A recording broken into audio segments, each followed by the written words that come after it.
Thank you. Okay, so here he comes again. So when we talk about creating sanctuary, we're really talking about how do you create safe communities within which people can have naturally healing experiences. And that requires other people. We are part of a social group from cradle to grave. We always are, whether they're physically present with us or not. We are social animals. And from birth to death, we are sending out signals to other people and asking for help. And those signals are quite frequently problematic behavior. When I was first learning about mental health and mental problems, I learned that that's what symptoms were, that they were cries for help. And it turns out that as we've learned about social neuroscience, that's really what it is that symptoms are like people waving and saying, I'm not okay. I'm really not okay, and I can't get okay all by myself. So it's shifting the fundamental question from what's wrong with you to what happened to you. And that attribution goes to Joe, who you met earlier today. It was a really very kind of concrete, really good way of summarizing what we were learning about trauma survivors. That was the shift that we experienced as we stopped asking, what's wrong with you? More likely, quietly, what the hell's wrong with you? To, what's happened to you? If we can talk about what's happened, then we'll be able to meet on some common ground and figure out what to do next. People change in stages, and so do organizations. So if you know about this work already, just hit it up a notch and think about how families and organizations change in stages too. And the stages that have been talked about are pre-contemplation, contemplation, preparation, action, and maintenance. And what's useful, I think, the most useful thing about this is the notion that we don't just change in a straight line, and that as a helper, whether you're a family member, friend, or official helper of some sort, that it helps to know that when people are in different stages, there are different things you can do that are more helpful than other things.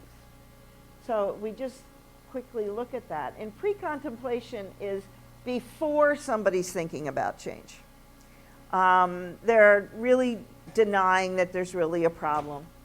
Or they may not deny there's a problem, but just feel hopeless about it, resign that there's nothing they could really do, and they don't have any control. Or they believe it's not that big a deal. And when somebody is in that position, the best thing you can do is provide education. Point out some discrepancies between what's really going on and the way they're perceiving things in an education kind of mode. This was often, people would come to us in acute kind of distress, but not realize it had anything to do with stuff that they were doing. And so the best thing that we could do is provide education about trauma, about adversity, about stress, about what it does to you.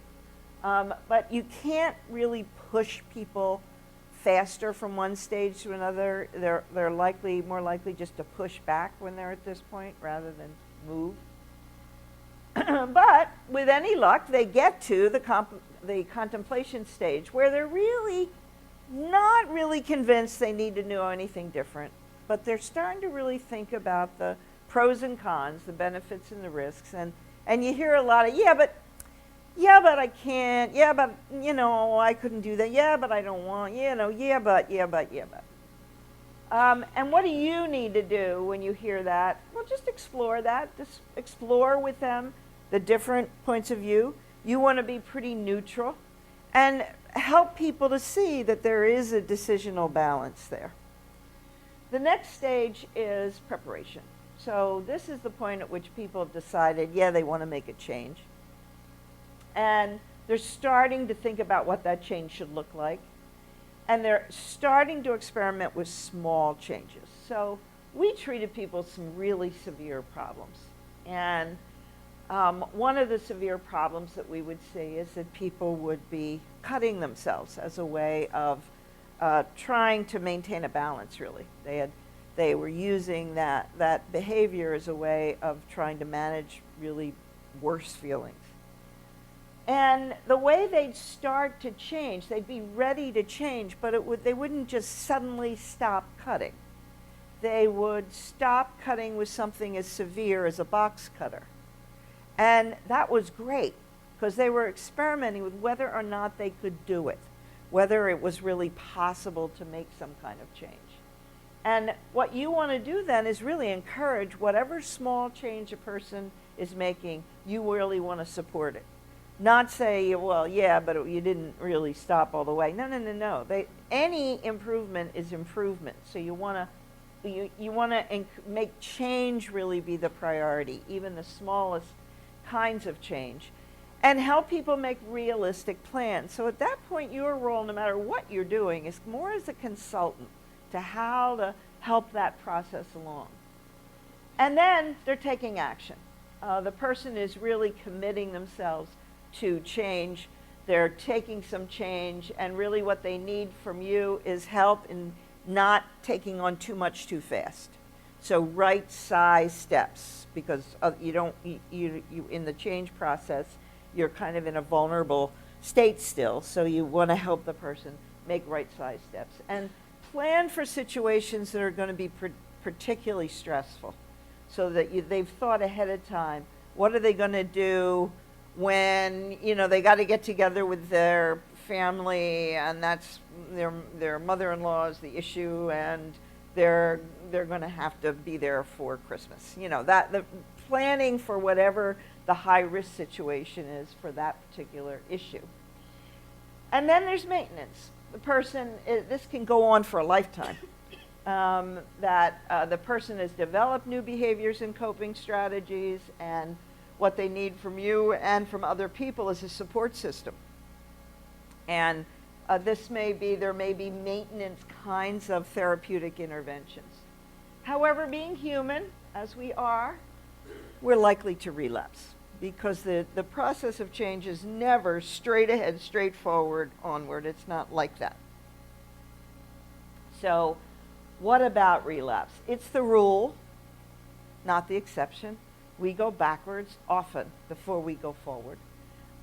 So if people experience it as just a normal part of the process of change and stop berating themselves, stop being that terrorist inside their own head, then they're more likely to be able to get back on track again. It's particularly likely when the person is really bonded to this person that has hurt them in the past, and they've gone back into that relationship, and they feel really, look, I asked for this, it's my own fault, it's all that baggage that we carry. So it's really important for a helper to be able to say, oh no, it's just normal, it's not straight ahead, you must have still had something to learn. And that's really what you as a helper want to do for anybody that's going through this, is help them look at backwards, what appears to be backwards movement, as actually an opportunity to learn something that they still needed to learn. And focus on all the gains that they make instead of failure. So these are general rules, obviously, that apply to everything. You can use those notions no matter what kind of problem that you're encountering. And I think it was best put in a poem some of you might have heard from someone who was a trauma survivor. I believe she's died, but this poem hasn't, and it's really captures, I think, these stages. She says, I walk down the street, there's a deep hole in the sidewalk, I fall in, I am lost, I am helpless, it isn't my fault, it takes forever to find a way out. That's the trauma, or traumas. That can last once, or that can be decades of experience, but that's what it feels like. I'm lost, I'm helpless, it isn't my fault, it takes forever to find a way out. I walk down the same street, there's a deep hole in the sidewalk, I pretend I don't see it, I've fallen again. I can't believe I'm in the same place, but it isn't my fault. It still takes a long time to get out. So here we have the key phrase there is, I pretend I don't see it, right? That's the denial of the pattern. I pretend I don't see it. I've fallen again. I don't believe it, but it isn't my fault. It still takes a long time to get out. I walk down the same street. There's a deep hole in the sidewalk. I see it as there. I still fall in. It's a habit. My eyes are open. I know where I am. It is my fault. I get out immediately. I walk down the same street. There's a deep hole in the sidewalk. I walk around it. I walk down a different street. And that is actually how we change. Right? It's a really good, I think, captures it. So what then is therapeutic? Is it just going to a therapist? Is it only trauma-specific treatment? No. That's not my experience. I think that's not our experience. That there are lots and lots of things that can be therapeutic for people. Anything, actually, that helps us put those separate pieces back together again and makes meaning out of the things that happen to us, that gives us back the sense of coherence, that life is manageable and meaningful. Anything can do that. So it might be a conversation at the bus stop.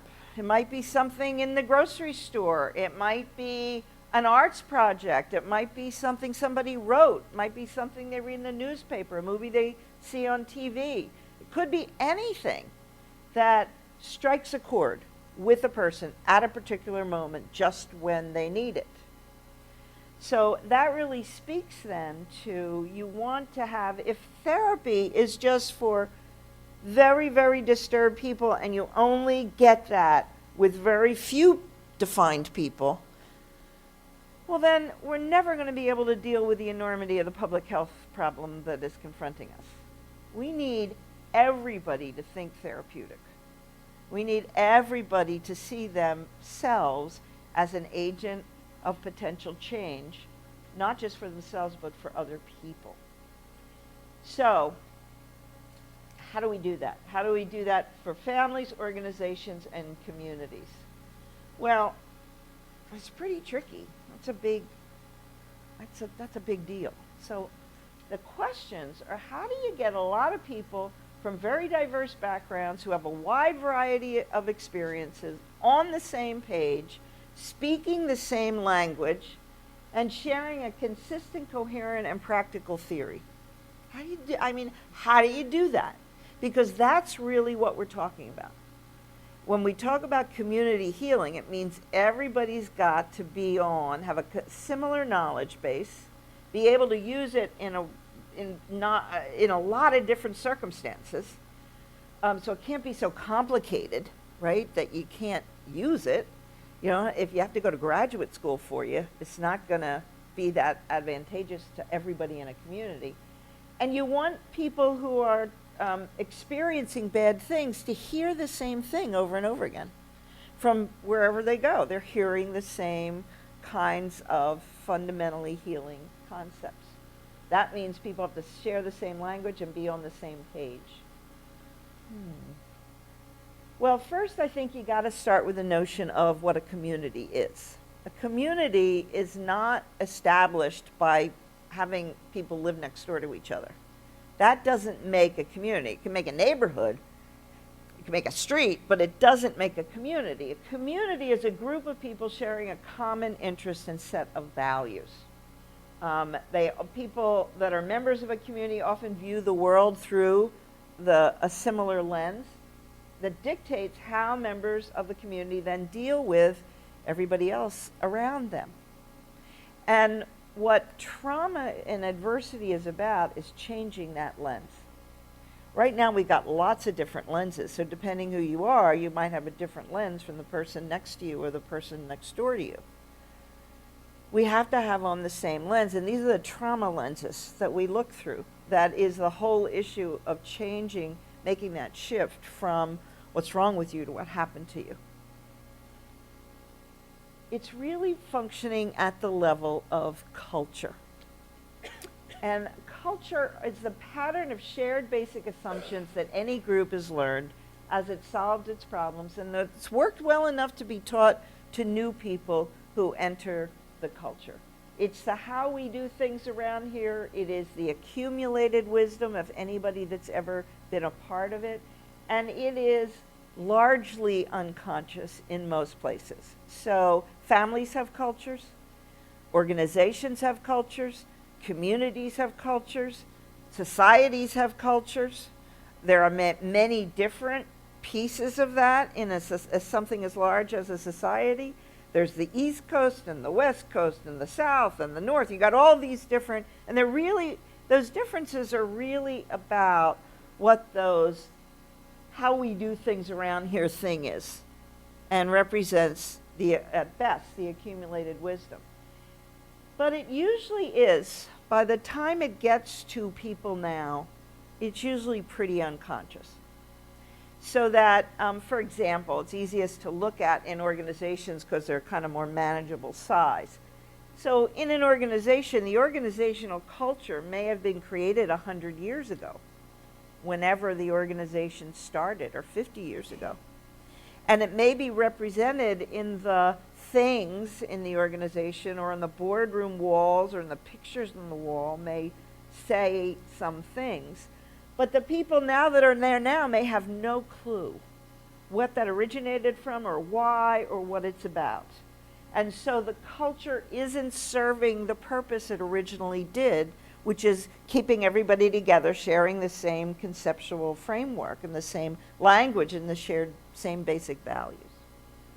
So when we started to try to figure out how to apply what we had learned in our psychiatric unit to other kinds of programs, and initially to children's programs, really had to figure out, how do we do that? How do we get people on the same page? Well, we knew some things about changing culture.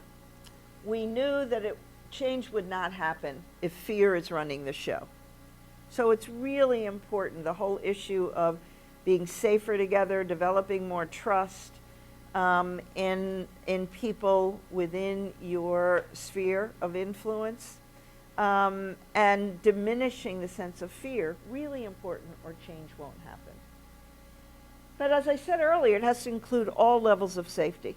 So in Sanctuary, we divide into physical, psychological, social, and moral safety, cover all of the ground.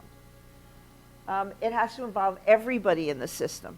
You can't, when it's a large system like you're thinking about a whole city, then it's going to have to be representative people, but everybody that represents some subgroup has to make sure they are representing them. But in an organization, we include everybody. So the finance people and the food service people and the maintenance people, if you're talking about a residential kind of program, everybody, because in a system, everybody's connected to everybody else. Ultimately, in Camden, you do want to get everybody on the same page because everybody is connected to everybody else.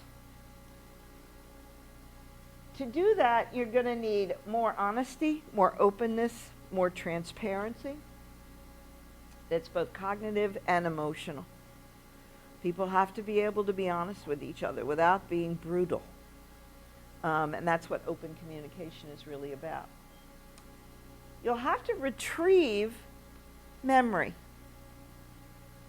And in an organization, it is carried usually by the people that have been there the longest. Same in a town.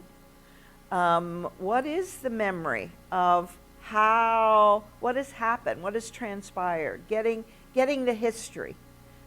History is an extremely neglected topic. And because we don't know our history, we often automatically repeat it. It's that whole issue of organizational amnesia. So it's really important to retrieve the good the bad memories, yes, the traumatic memories, but also the good memories. You have to have conflict management resources in an environment where everybody says we have to learn all the time. We have to learn from each other, and we have to learn from our mistakes. And there's no way you'll put people together in any room under any circumstances for any length of time without having conflict. We love conflict. We won't go to a movie or watch a TV show that doesn't have conflict in it. It's what makes life interesting. But it has to be managed. Otherwise, it can become dangerous. So it's not, you'll never get rid of conflict. You have to honor the conflict, but you do have to have conflict management resources available. You have to honor the past and allow people to grieve for what is lost. And know that no matter if you're going to have any change, somebody, and probably everybody's going to have to give up something. Because change means loss. It is one of those inevitabilities, like we're all going to die. It always means we're always going to lose once we make change. And what keeps us willing to do that is hope.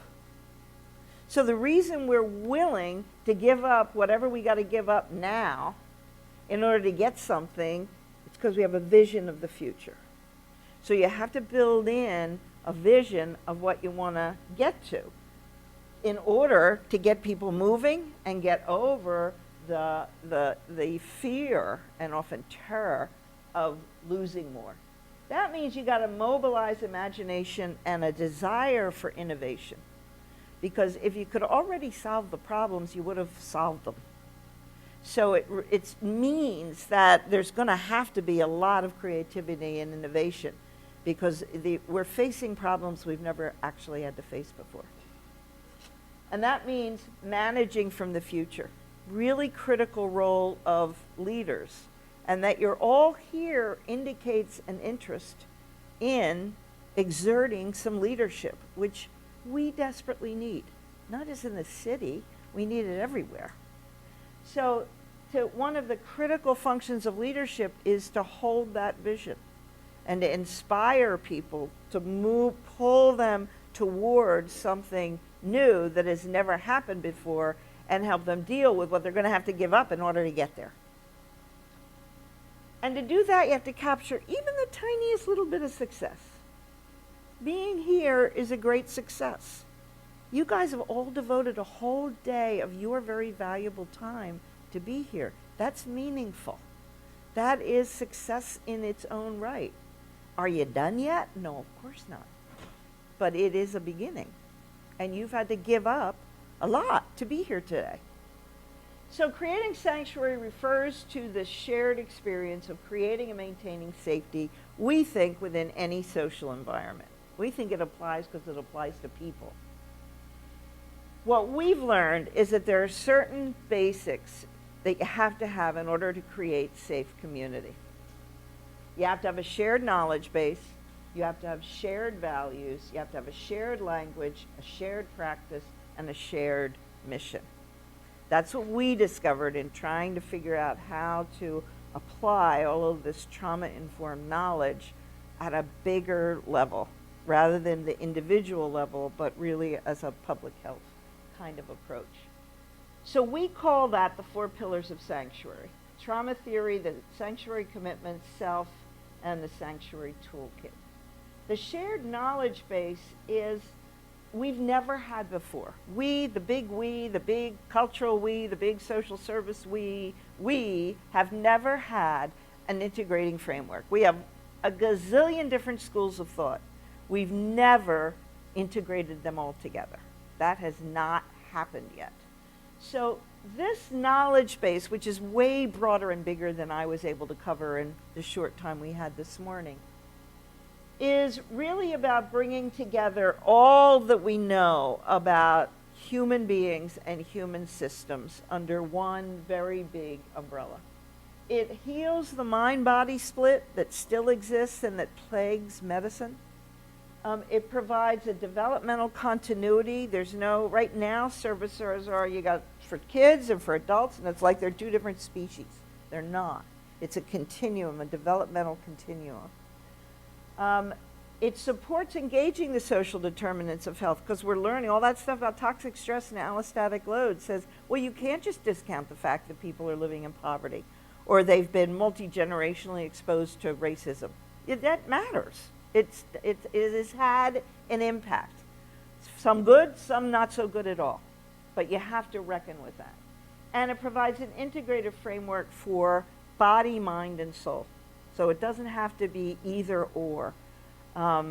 Different people can choose where they are most comfortable or most skilled at working, but that doesn't mean we can't have an integrative tent for the whole circus that is humanity. The shared values are beliefs about human conduct that we think are common to human rights cultures everywhere, that are regardless of gender, ethnicity, religious belief, or location on the globe. And the sanctuary commitments are a commitment to nonviolence, a commitment to emotional intelligence, to social learning, open communication, social responsibility, democracy, and growth and change. And they work interactively. You can't cherry pick them. It's like a balancing act, trying to juggle all of them in the air and figure out how they all fit together. But none of them are dispensable. The commitment to growth and change is about that whole issue of loss and future put together because we see them as connected. And then the shared language we use is safety, emotions, loss, and future. And that becomes the organizing framework that gives even the most chaotic problem or experience a sense of coherence. It brings it all together. Those are the 4 key domains of recovery from just about anything. You can organize any issue into safety, emotions, loss, and future. You will have a better idea of what comes next and what do you have to do. It's easy. It normalizes some really very complex problems. It's a tool that you can easily teach. We have 5-year-olds who can coherently tell you what self is and use it, and they use it. And it provides this just really simple organizing framework. And then we have a shared practice that we call a toolkit. And it's a range of practical skills that help individuals and organizations to deal with difficult situations as they come up, not to ignore them and not to suppress them, to build community, to develop an ever-deepening understanding of this whole issue, and it really is a paradigm shift in knowledge, and to share a common language. What the common mission is that we think this enables, it is not all that's required, but it enables a development of a parallel process of recovery for kids, for families, for staff, for organizations, for communities. That's just beginning. And in my wildest fantasies, our society as a whole. It's a fantasy. If you don't dream, you can't possibly get there. And it is kind of like a tree. The whole process takes time. And as the roots go deeper and deeper, then the tree gets sturdier and sturdier. Does it mean that bad things won't happen? Of course not. That's life. But does it mean that the tree can withstand more forces of wind? Yeah. Yeah, it does. The deeper those roots go and the more they penetrate underneath the ground. So what we think the sanctuary model is really about is providing this sense of that shattering has occurred at organizations, and this is what it brings it all together. It is not the last thing to do, but it is the underpinning. It's like the ground, the soil that we think nurtures development. Now, some precautions. What are universal precautions? It's why you wash your hands after you've been in the bathroom, right? It's a public health concept. It means that applies to everybody. We don't just pick out the people with germy hands, right? Everybody's got germs, so we wash our hands. That's a universal precaution. But in this case, there are some things that I thought as community members might be helpful to you. You want to recognize fight, flight, freeze wherever you see it. And whenever you see anybody in that state, do whatever you can to tone down the situation, calm things down. Do not try to engage and argue with people if they are in that state. Because human beings, we're dangerous when we're in that state. So just try to calm things down, lower the temperature in the room. Not literally, well, maybe, depends. So reduce threat whenever possible, increase safety, minimize that hyperarousal, and remember that victimization represents a radical erosion of the capacity to trust. So people who have been hurt do not trust other people. So building trust has to be constant. And just because somebody doesn't trust you doesn't mean you're not trustworthy. It means they have had their sense of ability to trust eroded. So promote trust and promote mastery for people, because helplessness is fundamental to the issue of traumatization. Train everybody that you can in the stuff I've been talking about today. Assess people for trauma, adversity, and exposure to toxic stress. And think about the possibility, even if you don't know. Think about that, because everybody's had a childhood. And it helps you if you're really frustrated with somebody. Think about, well, you know, maybe they had some really bad things happening and that's what they're responding to. Recognize that that issue of trust and betrayed trust will not just instantly go away. It will be an ongoing issue. And if you can't understand why somebody does or doesn't do something that seems to be common sense, be curious instead of judgmental. Just wonder why. Ask them why. What we usually do is jump to judge, and that really doesn't help anybody. Assess for safety in all domains, moral, social, psychological, and physical safety. Assess for emotional management. Assess for losses that the person has sustained already and what they're going to have to give up if change is going to occur. And remember, it's what happened to you, not what's wrong with you. Things to do: listen deeply. Pay attention. Give accurate information and tell the truth. Ask how you can help. Help people with problem solving if they want the help. Provide useful coping information. You can do these things with anybody. And give people something to do. If it's an acutely stressful and emergent situation, give people something to do. That helps develop mastery. Things not to do. Don't rush to tell people that they'll be okay or that they should just get over it. Not good. Don't avoid talking about what's bothering them because it makes you uncomfortable. You don't have to fix it. You just have to listen and care. Don't judge people to be weak or exaggerating because they aren't coping as well as you or other people are. Different people are at different points. They cope in different ways. People are doing the best they can. Don't give advice instead of asking the other person what will work for them. How can I help you? And don't probe for details or insist that other people must talk if they're not ready to.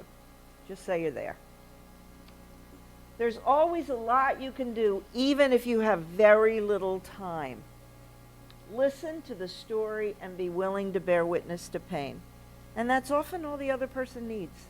And they'll hear themselves, because when they're telling their story to you, their own ears are hearing it. And that process helps with that integrating function I talked about this morning. Some tips for you.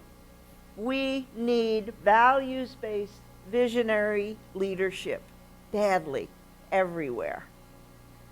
So buckle up, all of you, for the long plod ahead. We are talking about a social revolution, a nonviolent social revolution. Remember, you are part of a movement, not an event.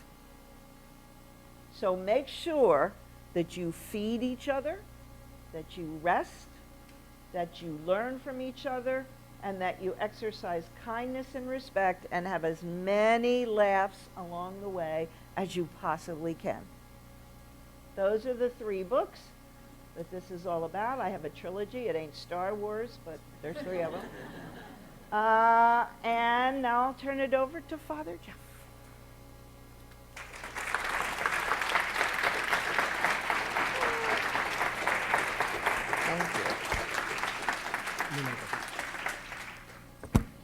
All right, so we're really fortunate to have Dr. Bloom, Sandy with us today.